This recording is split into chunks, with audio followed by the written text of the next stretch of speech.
thing of note that you're going to hear about later on this year is the Elks built their current building on Main Street, on Lower Main Street, in 1922, which, if you could do your math, that was 100 years ago this year. It is the symbol of fidelity. Charity, justice, brotherly love, and fidelity are the cardinal principles of our order. They are exemplified in all of our services. By them we teach the love of country and of our countrymen and a loyalty to our American way of life. To be an elk is to be an American citizen who lives for their country and is ready to die for it. Please stand. Our chaplain will lead us in prayer. England was the flag of the peoples of America. In 1775, the pine tree flag was adopted for all colonial vessels, and this was the banner carried by the Continental forces in the Battle of Bunker Hill. I'm a Yankee Doodle dandy, Yankee Doodle do or die, a real live nephew of my Uncle Sam, born on the 4th of July. Sing it. I've got a Yankee Doodle sweetheart, she's my Yankee Doodle joy. Yankee Doodle went to London just to ride his pony. I am that Yankee Doodle boy. The southern colonies from 1776 to 1777 used the snake flag. In the latter part of 1775, the Continental Congress appointed a committee to consider the question of a single flag for the 13 colonies. That committee recommended a design of 13 alternate stripes of red and white with an azure field in the upper corner bearing the red cross of St. George and the white cross of St. Andrew. John Paul Jones, the senior lieutenant of the flagship Alfred, hoisted this flag to the masthead on December 3rd, 1775. And 1 month later, it was raised over the headquarters of General Washington at Cambridge, Massachusetts, in compliment, as he wrote, to the United Colonies.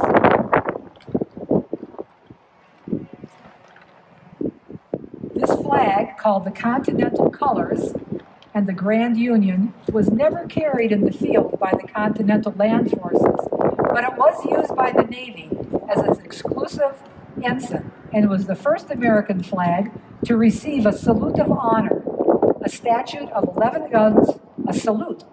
guns from the Fort of Orange in the Dutch West Indies. In response to a general demand for a banner more representative of our country, the Congress, on June 14th, 1777, provided that the flag of the United States to be 13 stripes of alternating red and white, and that the Union be 13 stars, white on a blue field, representing the new constellation. It is generally believed that in May or June of 1776, a committee consisting of George Washington, Robert Morris, and George Ross commissioned Betsy Ross, a Philadelphia Quakeress, to make a flag from a rough design they left with her. It is said that she suggested the stars should have 5 points rather than 6. This starry banner was first flown at Fort Stanwix, called Fort Schuyler at the time, near the city of Rome, New York, on August 3rd, 1777, and was under fire 3 days later in the Battle of Oriskany, August 6, 1777, during a British and Indian attack.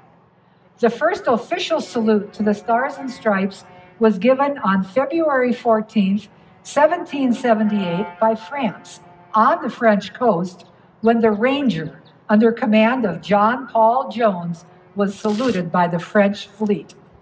This flag, then carried by the Ranger, was made by the young women of Portsmouth, New Hampshire, from stripes of their best colored silk dresses and the white wedding gown of a recent bride.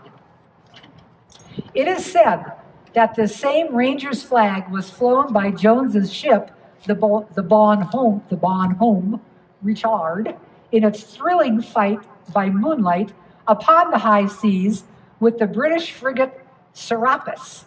When the Serapis struck her colors, the immortal fame of John Paul Jones was ensured as the intrepid defender of the youthful Republic. The original 13 stars and stripes represented the original 13 colonies. In 1795, 2 additional stars and stripes were added to represent admission to the Union of Vermont and Kentucky. Under this banner of 15 stars and stripes was fought the War of 1812. It was the site of it flying over Fort McHenry on September 14, 1814, that inspired Francis Scott Key to write what was become our national anthem, the Star-Spangled Banner. Miss Margaret Young, who cut the stars for that particular banner, was the mother of Henry Sanderson, the grand exalted ruler of the Order of Elks in 1884. Please stand while we sing the national anthem, and please join in.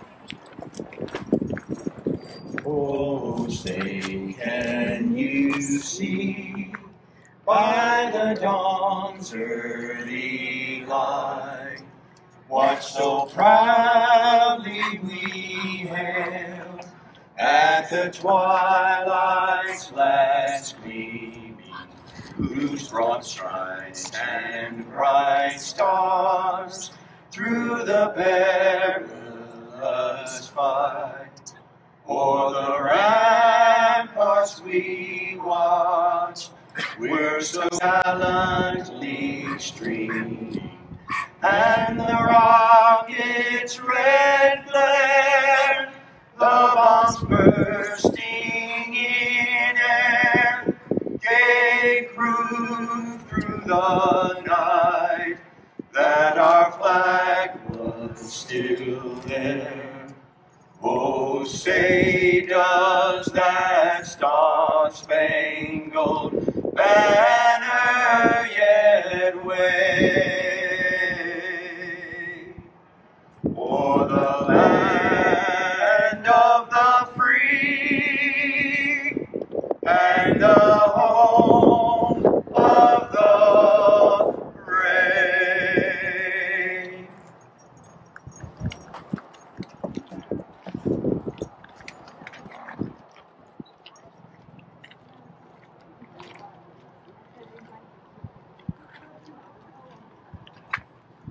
The Congress, on April 14, 1818, adopted a resolution that on and after July 4, 1818, the number of stripes should be 13, and that the blue field should carry 1 star for each of the 20 states in the Union, and that a new star should be added for each state thereafter.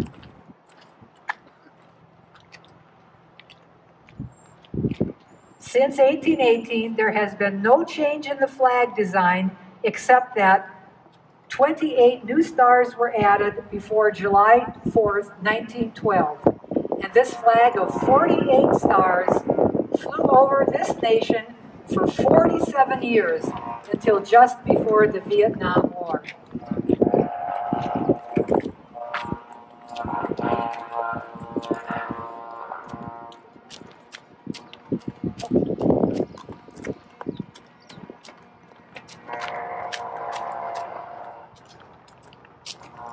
My country, 'tis of the sweet land of liberty, of thee I sing. Land where my fathers died, land of the pilgrim's pride, from every mountainside, let freedom ring.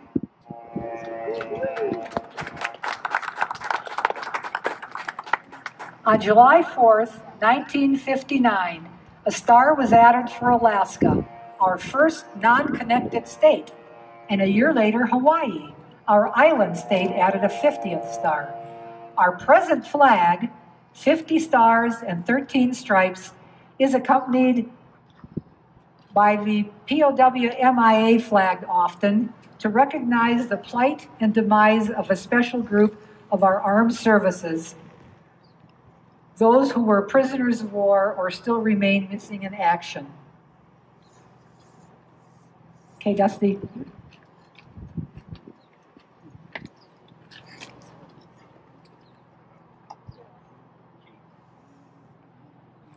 Oh, beautiful for spacious skies, for amber waves of grain, for purple mountain majesty above the fruited plain.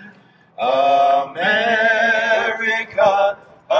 America, God shed his grace on thee, and crown thy good with brotherhood, from sea to shining sea. Please stand as we honor the flag.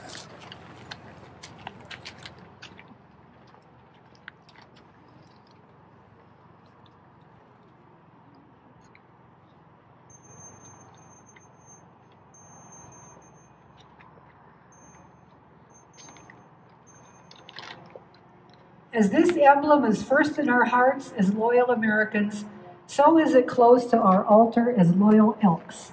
The gentle breezes with lingering caress kiss the folds of no flag which can compare with it in beauty. There is no such red in budding rose, in falling leaf or sparkling wine, no such white in April blossom, in crescent moon or mountain snow, no such blue in women's eyes, in ocean's depth or heaven's dome, and no such pageantry of clustering stars and streaming light in all the spectrum of the sea and sky. Our flag is at once a history, a declaration, and a prophecy. It represents the American nation as it was at its birth. It speaks for what it is today, and it holds the opportunity for the future to add other stars to the glorious constellation. The Benevolent and Protective Order of Elks is the first and only fraternal body to require formal observance of Flag Day. On July of 1908, the Grand Lodge of this order at Dallas, Texas, then assembled, provided for the annual nationwide observance of Flag Day on the 14th of June in every year by making it mandatory upon each subordinate lodge of the order. This unique distinction as the strongest promoter of Flag Day is most becoming of the Order of Elks. This order is distinctively American. Only American citizens are eligible to join it, and it has no foreign affiliations. It has linked its destiny with the destiny of our country and made this flag its symbol of self-dedication to God, to country, and to fellow men. Please join us with God Bless America. God bless America, land that I love. Stand beside her and guide her through the night with a light from above. From the mountains to the prairies, to the oceans, white with foam. God bless America, my home, sweet home. God bless America, my home, sweet home. All who under God would be free to live and do his will. Upon its folds is written the story of America, the epic of the mightiest and noblest in all history.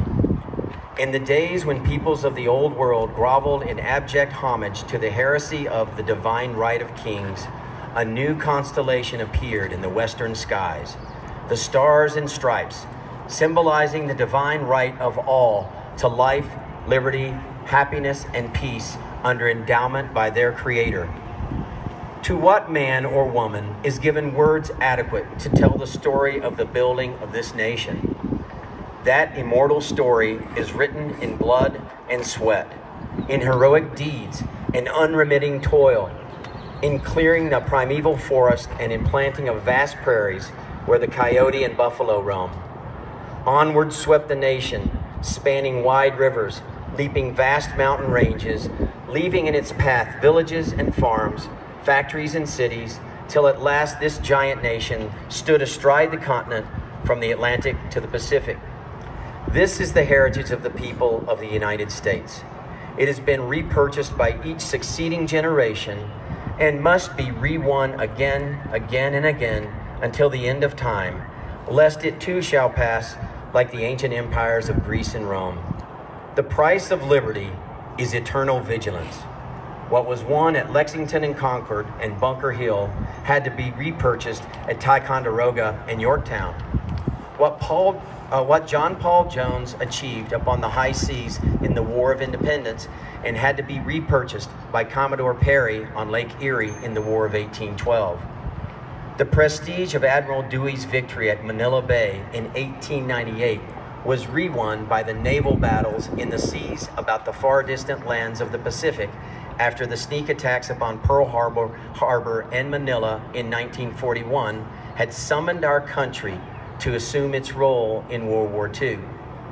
What our troops achieved under the Stars and Stripes at Chateau Thierry and Flanders in World War I, their sons were required to repurchase in World War II in the bloody trek across northern Africa, on the beachheads of Europe, and in the Battle of the Bulge. The flag our American men raised at Iwo Jima was the same flag later raised in the defense of Incheon, Busan, and Pork Chop Hill in far-off Korea. Then another generation under the same flag bled to stem the threat of communism in far-off Vietnam. Our young people were again called to carry our flag in the defense of a free world in the actions in Grenada and Panama. Willingly, our brave men and women carried our flag in the honor of the American people into battle in Operation Desert Storm. And who among us will ever forget the sight of firefighters raising our flag over the ruins of the World Trade Center, the military personnel draping our flag on the side of the Pentagon, or the citizens of Somerset County, Pennsylvania, placing our flag near the site where brave Americans died in the hijackers of flight number 93. No other symbol could have offered such comfort as we still today endure the horrors of that day. The resurgence of patriotism since September 11, 2001 has rekindled respect for our flag. Today, we see the Star-Spangled Banner wherever we turn, on homes, businesses, automobiles, and billboards. Such displays stimulate our love for our nation and for what it stands. They remind us of the sacrifices being made by the men and women of our armed forces around the world, and they are a tribute to the heroes of the police and fire departments the nation over. The greatest significance of this flag, however, lies in the influence it has in the hearts and minds of millions of people. It has waved over the unparalleled progress of a nation in developing democratic institutions, scientific and technological knowledge, education, and culture. It has served as a beacon for millions of poor and oppressed refugees abroad, and stands as a promise that the underprivileged will not be forgotten. What is the meaning of the flag of the United States? There can never be a definitive answer to that question. There are people in this world who see it as a symbol of imperialism. Others see it as a destiny of the people. But reference to these and similar views of the flag was resolved by Woodrow Wilson when he said, "This flag, which we honor and under which we serve, is the emblem of our unity, our power, our thought and shape of this nation. It has no other character than that which we give it from generation to generation. The choices are ours. Only love, true love of our fellow man, can create peace. The emblem and token that love is stars and stripes, the symbol of the American way of life. Our fathers, God, to thee, author of liberty, to thee we sing. Long may our land be bright with freedom's holy light. Protect us by thy might, great God our King.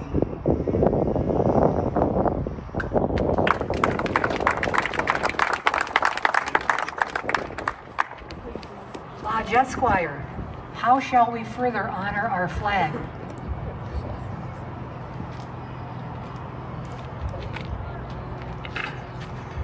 The flag is formally honored by the Pledge of Allegiance.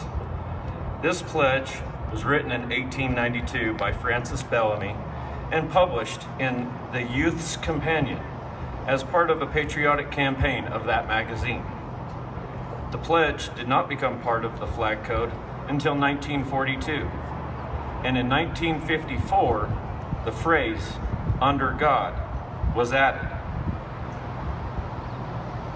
Let us all stand and pledge ourselves never to forget the principles represented by this flag.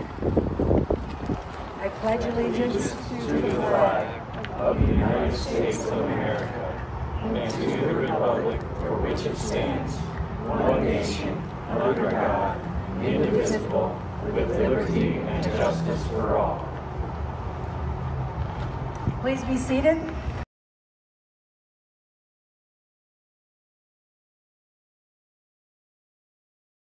On Wheels, a check for $7,500. Wow. And I'll give Jeremy the opportunity here in a second to maybe kind of help explain how some of these funds are used and a little bit about the program and what all Meals on Wheels does to serve our community. So anyway, thank you.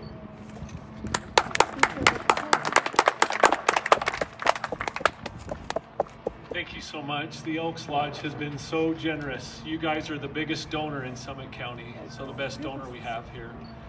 Mountain Land Association of Governments, we go by MAG for short, M-A-G. We serve 3 counties, Utah County, Wasatch, and Summit. And there's 17 senior centers in those 3 counties, so we provide the funding for the congregate lunches that you guys enjoy here and the Meals on Wheels that we deliver. And Jimmy, I'll let him say a few words too. He created 3 volunteer routes up here in Park City. So you want to talk about that a little bit too? So it was actually really amazing. So we had seniors that we were delivering meals to, and it was only our employees. And then we had some members of your community reach out and say, we would really love to help out. What can we do? And so we sat down and we made a plan that we could create some volunteer routes up here. And in a month and a half, maybe 2 months, we had 35 to 40 volunteers up here in Park City to go deliver these meals, which, I mean, for us, that is very quick to have that many people all at once. So thank you so much. That was wonderful. They pick up those meals at the Christian Center. They were kind enough to give us a spot, so our volunteers can pick up the meals there. Our staff driver drops them off there, and the volunteers pick them up and deliver throughout Park City. So we put about 150 miles a day on that truck. So it's so rural up here in Summit County. It gets a lot of miles. It's a 2021 and already has 30,000 miles.